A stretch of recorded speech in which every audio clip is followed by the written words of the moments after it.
नमस्ते दोस्तों, आशा करता हूँ आप सभी की सेहत अच्छी होंगी। मैं डॉक्टर विपुल कुमार आप सभी का स्वागत करता हूँ आपके पसंदीदा होम्योपैथिक यूट्यूब चैनल पे। दोस्तों, हमने बात की थी नोजोड्स की श्रृंखला के बारे में और आज हम लेके आए हैं आपके लिए हमारा पहला नोजोड का डिस्कशन। और इस नोजोड का नाम है ट्यूबरकुलिनम। बहुत ही अच्छा नोजोड है, डीप एक्टिंग, जैसे कि बाकी के नोजोड है वैसे ही डीप एक्टिंग और पॉलीक्रस्ट रेमेडी के अंदर हम इसे कंसिडर करते हैं। तो आज के वीडियो में जानेंगे कि ये नोजोड के लक्षण क्या क्या है, कौन कौन सी बीमारी के अंदर ये नोजोड काम में आता है और केंट का व्यू क्या था और कौन कौन सी सिमिलर मेडिसिन इसके अंदर हमें देखने को मिलती है। तो इन सभी के बारे में डिटेल में डिस्कशन करेंगे। तो वीडियो बहुत इंटरेस्टिंग होने वाला है, एंड तक जरूर देखिएगा। तो चलिए बिना किसी देरी के हमारा डिस्कशन शुरू करते हैं। दोस्तों, आगे बढ़ने से पहले आप सभी से अनुरोध रहेगा कि आपने यदि अभी तक मेरे चैनल को सब्सक्राइब नहीं किया तो प्लीज चैनल को सब्सक्राइब कर दीजिए और साथ ही साथ बेल आइकन के बटन को भी दबा दीजिए, जिससे जब भी मैं कोई नया वीडियो अपलोड करूं तो उसकी नोटिफिकेशन तुरंत आपको मिल जाए।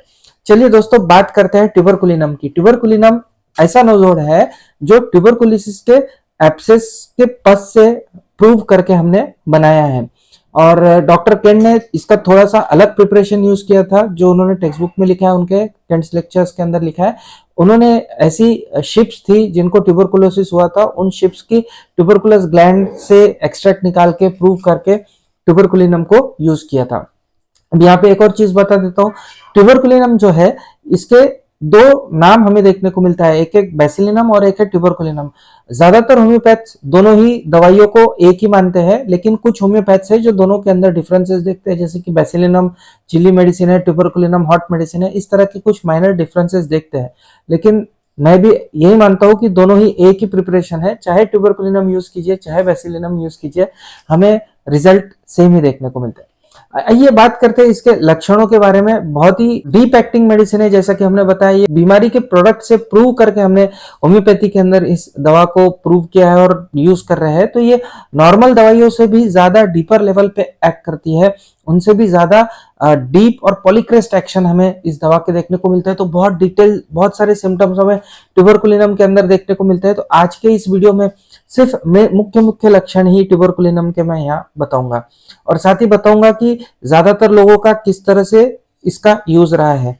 तो चलिए बात करते हैं ट्यूबरकुलिनम के बारे में। ट्यूबरकुलिनम का जो पेशेंट है दिखता कैसा है, सबसे पहले तो ये क्वेश्चन आता है हमारे मन में। तो दिखने को ट्यूबरकुलिनम का पेशेंट गोरा सा होता है, दुबला पतला होता है, ऊंचा सा होता है और नीली नीली आंखें हैं। तो इंडिया में तो नीली आंखों वाला कोई मिलने नहीं वाला, लाखों में एक ही होगा जिसकी नीली आंखें होंगी इंडिया में। लेकिन हाँ, सुंदर से दिखने वाले दुबले पतले से लोग जो काफी ऊंचे हैं, जिनके शोल्डर स्टूप है, इस तरह से झुके हुए हैं, फ्लैट चेस्टेड लोग हमें देखने को मिलते हैं ट्यूबरकुलिनम में। और बहुत ही ज्यादा नाजुक होते हैं, फिजिकल एक्सर्शन बिल्कुल भी सहन नहीं होता है ट्यूबरकुलिनम के पेशेंट को। तो ये इस तरह के कंस्टिट्यूशन वाले लोगों के अंदर हमें ट्यूबरकुलिनम ज्यादातर सुटेड देखने को मिलता है। कुछ कुछ ऐसे ही कंस्टिट्यूशन हमें फास्फोरस के अंदर भी देखने को मिलता है। बात करते हैं आगे कि इसके कैरेक्टरिस्टिक क्या है। तो तीन मेन कैरेक्टरिस्टिक्स अभी बता देता हूं। तीन मेन चीजें हमें ट्यूबरकुलिनम के पेशेंट के अंदर देखने को मिलती है। सबसे पहले है चेंजेबिलिटी ऑफ सिम्टम्स। सिम्टम्स जो होते हैं ट्यूबरकुलिनम के पेशेंट के, वो इतने जल्दी और इतने ज्यादा चेंज होते हैं कि हम खुद ही कंफ्यूज हो जाते हैं कि फॉलोअप के लिए जब पेशेंट आता है और सिम्टम्स बताता है तो हम ही कंफ्यूज हो जाते हैं कि ये सिम्टम्स इसने जो पहले बताए थे उससे तो बहुत अलग है, तो हमने बराबर दवा दी थी कि नहीं दी थी, इस तरह के विचार हमारे मन में आता है। तो चेंज ऑफ सिम्टम्स हमें बहुत ज्यादा देखने को मिलता है। अब ये शायद उसके माइजमेटिक डायथिसिस की वजह से हमें देखने को मिलता है। दूसरी चीज जो हमें ट्यूबरकुलिनम के अंदर देखने को मिलती है वो है सेंसिटिवनेस टू कोल्ड। बहुत जल्दी सर्दी खांसी इस पेशेंट को हो जाती है। कुछ नहीं करेगा, गर्म पानी से नहाएगा, गर्म पानी पिएगा, मफलर लगाएगा, स्वेटर पहनेगा और बहुत प्रिकॉशन लेगा कि उसे ठंड ना लगे, क्योंकि उसे पता है कि उसको ठंड बहुत जल्दी लगती है और एक बार लगी तो जल्दी जाती नहीं है। तो बहुत प्रिकॉशन लेता है पेशेंट, लेकिन फिर भी पता नहीं कैसे कहाँ उसको ठंड लगी जाती है। तो बहुत ज्यादा सेंसिटिवनेस हमें कोल्ड के लिए देखने को मिलती है पेशेंट के अंदर। सर्दी जुकाम कैसे होती है उसे खुद को नहीं समझता, ये तकलीफें उसके अंदर हमें देखने को मिलती है। और तीसरा कैरेक्टरिस्टिक सिम्टम जो हमें ट्यूबरकुलिनम के अंदर देखने को मिलता है वो है रैपिड इमेसिएशन, यानी शॉर्ट ड्यूरेशन के अंदर उसका वजन बहुत जल्दी हमें कम होता हुआ देखने को मिलता है। प्रोनाउंस्ड और रैपिड इमेसिएशन देखने को मिलता है। बहुत जल्दी झटक जाता है, जिसे हम कहते हैं कि बहुत जल्दी दुबला हो जाता है, वजन एकदम से कम हो जाता है। खाता पीता अच्छा है, घर वाले चिंतित रहते हैं तो उसको ड्राई फ्रूट्स वगैरह खिलाने शुरू कर देते हैं, लेकिन फिर भी उसका वजन नहीं बढ़ता है, वजन उसका हमें घटता हुआ देखने को मिलता है। तो ये तीन मेन कैरेक्टरिस्टिक्स चीजें हमें ट्यूबरकुलिनम के रोगी के अंदर देखने को मिलती है। अगर ये 3 चीजें पेशेंट के अंदर देखने को नहीं मिल रही है, 3 में से एक भी चीज अगर देखने को नहीं मिल रही है, तो पेशेंट ट्यूबरकुलिनम का नहीं है, ट्यूबरकुलिनम इंडिकेटेड नहीं है। अब इसको यूज कैसे करते हैं लोग, तो डॉक्टर केंट ने काफी सारी चीजें बताई है। डॉक्टर केंट ने बताया कि इसके यूज के 2 फिलोसॉफीज है। एक स्कूल है ऐसा है होम्योपैथ्स का जो ये सोचता है कि टोटल कॉन्स्टिट्यूशनल सिम्टम्स को मैच करके ही इस दवा को यूज करना चाहिए, जबकि दूसरा स्कूल ऐसा है जो माइजमेटिक बैकग्राउंड पे इसको बहुत प्रोफाउंडली यूज करता है।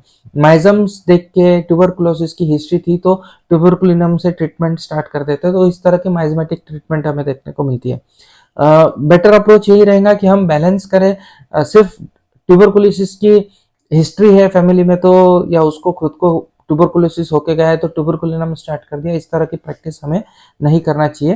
हमें टोटलिटी के ऊपर बेस्ड ही प्रैक्टिस करना चाहिए। हाँ, हिस्ट्री यदि है तो वो कंसिडरेशन में जरूर आती है। चलिए बात करते हैं ट्यूबरकुलिनम के अगले लक्षणों के बारे में। बहुत अच्छी दवा है जब वेल सिलेक्टेड मेडिसिन फेल हो जाती है एक्ट करने में। वेल सिलेक्टेड मेडिसिन फेल हो जाती है यानी हमने केस हिस्ट्री ली, पेशेंट की पूरे सिम्टम्स लिए और उसके हिसाब से उसको एक दवा चूज करके दी। जब वो दवा से भी डिजायर्ड इफेक्ट नहीं आते तो हम पोटेंसी चेंज करके देखते हैं, लेकिन फिर भी रिजल्ट नहीं आते, तो ऐसे केसेस के अंदर ट्यूबरकुलिनम के बहुत अच्छे रिजल्ट्स देखने को मिलते हैं। रिजल्ट इन द सेंस हमें चेंज ऑफ सिम्टम्स देखने को मिलते हैं, जिससे रेमेडी सिलेक्शन बहुत अच्छी तरह से हम कर सकते हैं। तो इसे इंटर करंट बोल के हम यूज कर सकते हैं। कई लोग इसे लंबा चलाते हैं ताकि काफी अच्छी तरह से हमें रिजल्ट देखने को मिले, और कई होम्योपैथ्स है जो कहते हैं कि इस तरह से यूज करने के बाद में उन्हें ट्यूबरकुलिनम के बहुत अच्छे रिजल्ट्स देखने को मिले। लेकिन डॉक्टर केंट कहते हैं कि इसके बारे में भी हमें प्रिकॉशन रखना चाहिए। इसको यूज करते हुए थोड़ा सा जुडिशियसली हमें ट्यूबरकुलिनम को यूज करना चाहिए।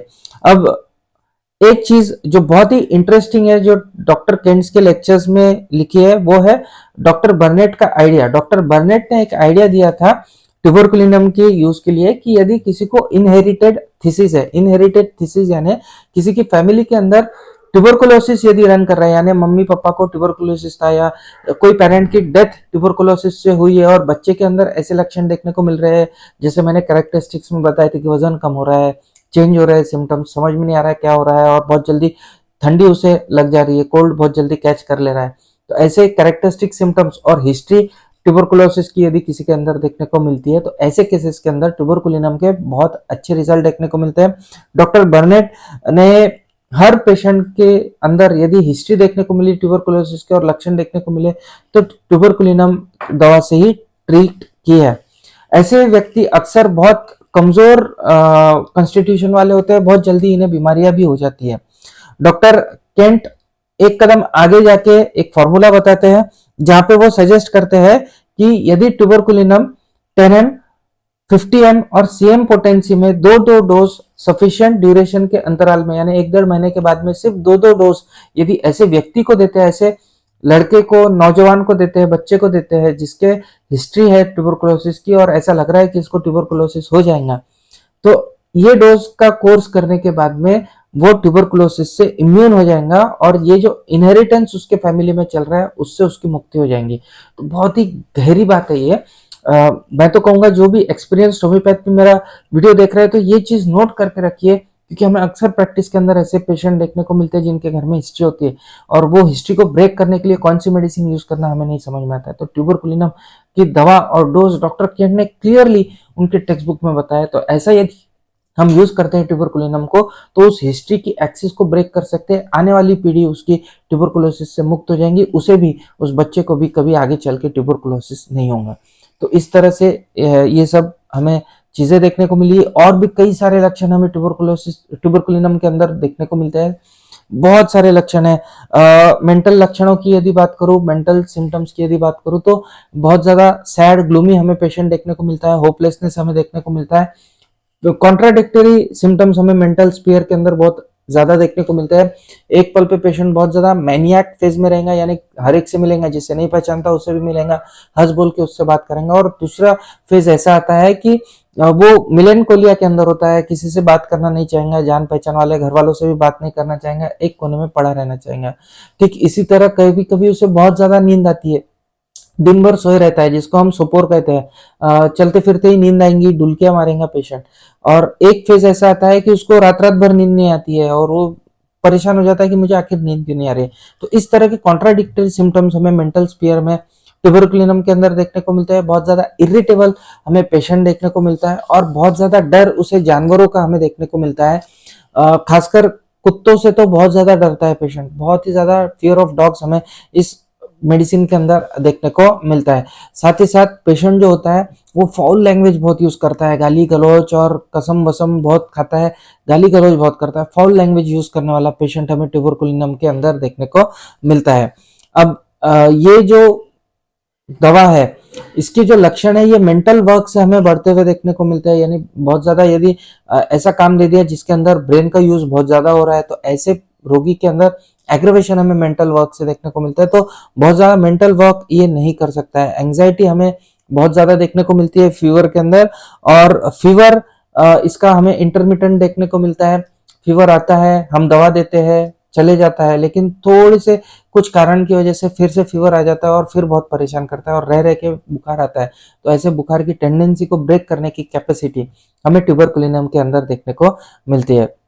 और ये कॉस्मोपॉलिटन है, बहुत ही इंटरेस्टिंग सिम्टम है। कॉस्मोपॉलिटन है पेशेंट, कॉस्मोपॉलिटन है यानी पेशेंट आता है, दवा लेता है और देखता है कि उसको जो दवा मिलनी चाहिए वो मिल नहीं रही है, उसके सेहत के अंदर जो सुधार होना चाहिए वो हो नहीं रहा है। तो इससे वो बहुत ज्यादा परेशान होता है और इन सब चीजों से छुटकारा पाने के लिए उसके मन में हमेशा इच्छा रहेंगी कि वो कहीं बाहर घूम के आए।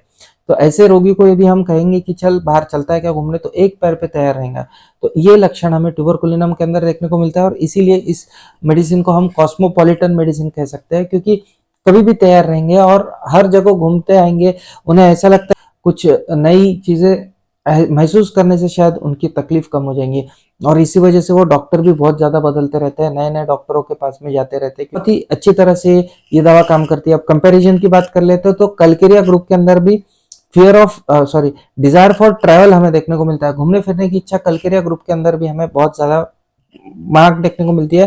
खासकर कलकेरिया फॉस के अंदर हमेशा घूमने की इच्छा हमें देखने को मिलता है। कहीं पे भी घूमने फिरने जाने के लिए कलकेरिया फॉस का पेशेंट भी तैयार होता है। ट्यूबरकुलिनम की और भी कई सारी चीजें हैं जो इतने कम समय में बता पाना मुश्किल रहेगा, लेकिन एक बात बता देता हूँ कि माइजमेटिक बेसिस पे हम इसे एंटीसोरिक मानते हैं। स्पेसिफिकली इसको एंटी ट्यूबरकुलर मेडिसिन कह के होम्योपैथिक डॉक्टर यूज करते हैं।